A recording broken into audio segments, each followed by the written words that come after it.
If you watch a lot of science fiction, you might be labouring under the misapprehension that all holograms are green. Well, they're not. I mean, there's nothing wrong with being green. It's good for the environment, and as Kermit the Frog will tell you, it's notoriously difficult. But even though holograms don't have to be green, many of them are. And here's one reason why. The process of holography involves interfering two waves on a very thin sheet of film. The film is exposed to an emulsion of some kind which preserves the interference pattern as a series of black lines whose spacing is roughly equivalent to the wavelength of the incoming waves.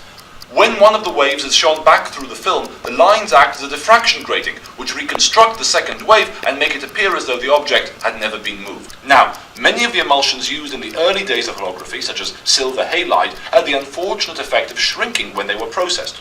This means that the spacing between the lines on the film becomes shorter than what was originally recorded, and so will no longer diffract as much light of the original colour.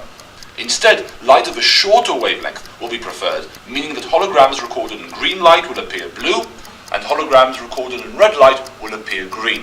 One of the most common early lasers was the helium neon laser, which had a wavelength of 6,328 angstroms, less than a millionth of a meter, placing it firmly in the red part of the spectrum.